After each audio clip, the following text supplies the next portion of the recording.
Welcome back to the news at 10, and this just in from the ECOWAS office. The Commission has announced that one of its staff members at the Lagos Liaison Office, Mr. W.H.O Asihu Abdul-Kadir, has died of the Ebola virus disease.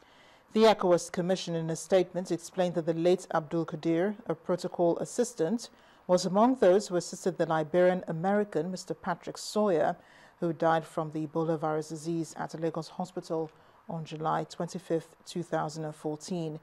It added that the late Abdul-Kadir had been in quarantine following the death of Mr. Sawyer.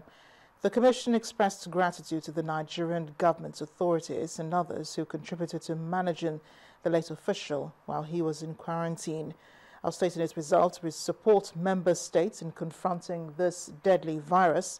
The Commission added that ECOWAS has already set up a solidarity fund to fight the disease. The late Sawyer, who was the first case of Ebola virus disease in Nigeria, flew into Lagos on his way to attend an ECOWAS conference in Calabar, Cross River State in south Nigeria, but was diagnosed with the disease on arrival. Again, a staff of the ECOWAS Commission, Mr. W.H.O Asihu Abdul-Kadir, has died of the Ebola virus disease. The Commission said this in a statement today. Nigerian youth are asking government to step up efforts in addressing the challenge of unemployment facing them today. At a forum to mark the International Youth Day in Abuja, some of the youth said more needs to be done to get a large population of young Nigerians off the streets. At the event, the Vice President, Nnamdi Sambo, explained that policies have been made and will continue to be prioritized by government to accelerate youth development in Nigeria. What is worth celebrating in the Nigerian youth of today? Many Nigerians, especially the youth, might have asked this question a few times as they think about the alarming rates of unemployment in Nigeria, poor education, poor healthcare services, insecurity, and many other challenges that the Nigerian youth have to deal with. But celebrating the International Youth Day in Abuja, these youths say there is reason to celebrate and hope, even amid the questions and demands. We have a lot to celebrate because today we have a voice, we can talk. We have the ICT where we communicate with the international world, and we are bringing in all this to fore in the country. We know that at this point in time in our nation's history, we are facing a lot of challenges which is being carried out by the youth. In as much as we are facing these challenges, that does not mean that the day set aside by the United Nations for Youth Day celebration will not be carried out. If you check out other contemporary countries of the world like China and rest of them where they have good population, you see the bulk of them are youth. And the government created, small companies, cottage industries, make power available. I am a youth corper. Well, I will be finishing my service in 2 months, but the big problem that is giving me headache, that I can't even sleep, is this unemployment thing. Am I going to be employed? Some of these questions were answered as the Vice President, Nnamdi Sambo, listed government plans under the youth agenda. This administration will continue to prioritize youth issues and will promote deliberate policies to accelerate youth development. To elaborate the technical and vocational education and training framework and specifically expand agriculture and ICT to create jobs. We already have practical success stories from our various intervention programs like the UWIN, the SHUAPI, Youth in Agriculture, Student Computer Ownership Scheme. The youth are said to be leaders of tomorrow. To become leaders, however, there are foundations that must be laid, such as education, health, employment, housing, electricity. These are things the Nigerian youth hope to celebrate in the near future. Omelogo Nadi, Channels Television News. In the meantime, the International Youth Day in Ogun State, the governor announced a reduction in all tertiary schools within the state. A reduction of school fees, to beg your pardon, in all tertiary schools within the state. Governor Bikola Amosu approved the new school fees regime saying henceforth some students will pay 61% less than they're currently paying, while others will pay as low as 20,700 naira. The reduction was announced after extensive deliberation between government and the leadership of the various students' unions and heads of the institution. According to the Commissioner for Information, Yusuf Olaniyonu, the students of Medical College in Olabisi Onabanjo University, who are paying 301,610 naira, will be paying 176,596 naira. That's a 41.4% reduction.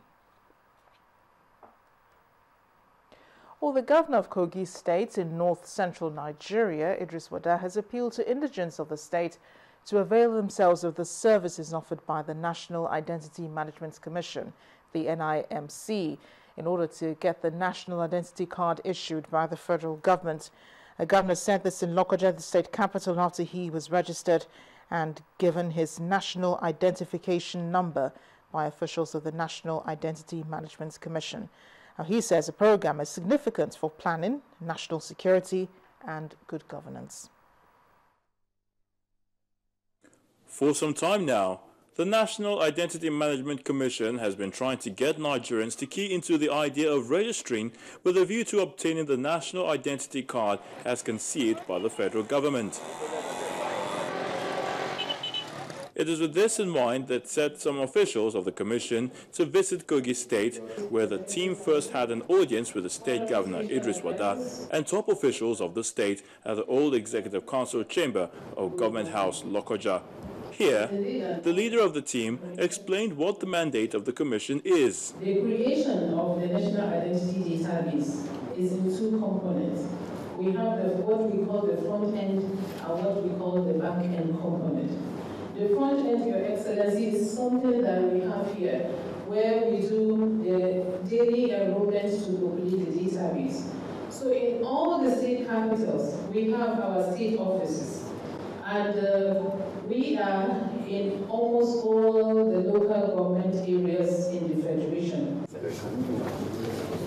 After that, it was then time for Governor Wada's biometric data to be captured, and this was supervised by officials of NIMC from start to finish.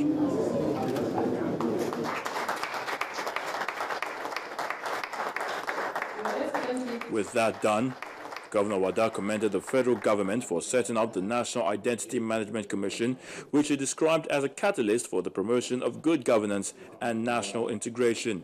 I think this is about the third time going through the process of having a proper national identity number.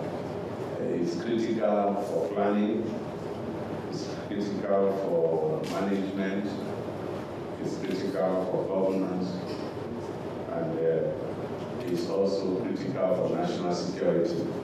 It's important that every Nigerian citizen can confidently identify themselves anywhere they are in the world.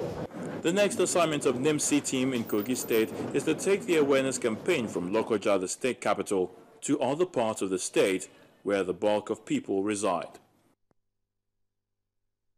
First Bank.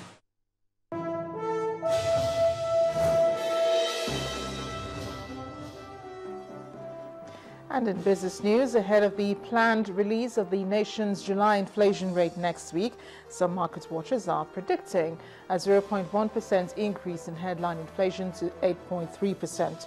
Analysts at financial derivatives company anticipate positive money supply growth, disbursement of capital votes, liquidity overhang in the banking system, and resurgence in currency pressures could cause the increase.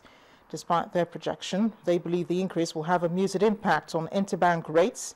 Investor confidence in the stock markets will remain unchanged, while the naira will remain relatively stable at the official and interbank markets. Nigeria's Consumer Confidence Index for the month of July has dropped by 0.6 points to 71.2%. This is contained in the latest survey by NOI Polls, a specific polling service in Nigeria. The agency says despite this drop, Nigerians remain positive about their current personal situation, the economy, and are also hopeful about their future. The Present Situation Index and the Expectation Index, two indicators that make up the CCI Both experienced slight declines of 1.2 points and 0.1 point to 60.4 and 79.2 respectively. The current employment condition index shows an increase of 1.9 points, implying that there was an improvement in employment conditions for the month in review.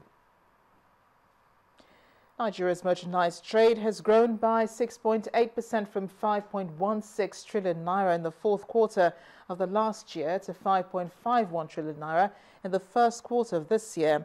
This is contained in the merchandise trade statement for the period in review released by the National Bureau of Statistics. For the same period, value of exports rose by 14.2%. That's about 492.6 billion naira. Added for the first quarter of 2014, but value of imports declined by 8.3%. There was also a trade surplus of 2.42 trillion naira, representing a 35.4% increase from the previous quarter. Well, the recent performance of some oil and gas listed stocks in the Nigerian stock market have been described as impressive. Some stockbrokers are also of the opinion that the current trend does not show significant losses for the sector in the short term. They advise, however, that the long-awaited deregulation exercise on the industry may be the game changer for the market if accomplished. Corn Oil have just declared a dividend of 4 naira, and people are after the dividend, so the price moved up in response. Wando, you know, the ConocoPhillips oil field that they acquired is a good reason for it to move up. Forte Oil had been dramatic in its move. We must say that some of the moves, analysts have not been able to explain properly why it moved. But the fact remains that their results have been beautiful lately. But somebody must do something about the deregulation that they kept halfway. Somebody must fully deregulate that sector. That's when money, big time money. Let's head to the stock market proper now. It recorded a bullish trading session today as the all-share index grew by 0.19%. Bisi Adebayo has a summary of today's figures.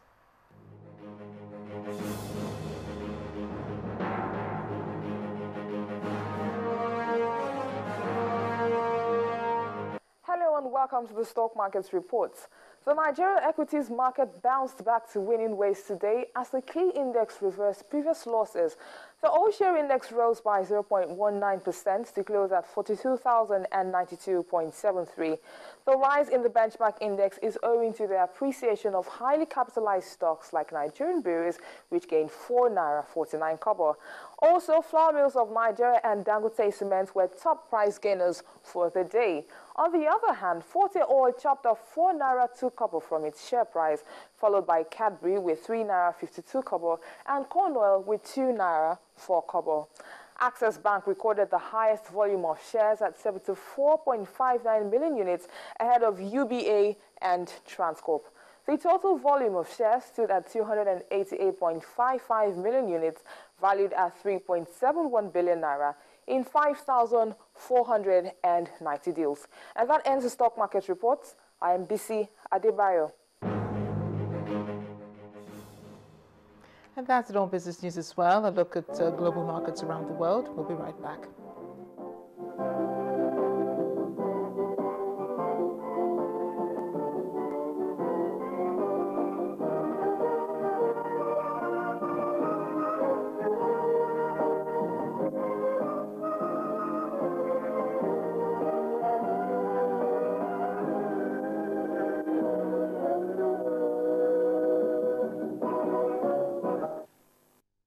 First Bank.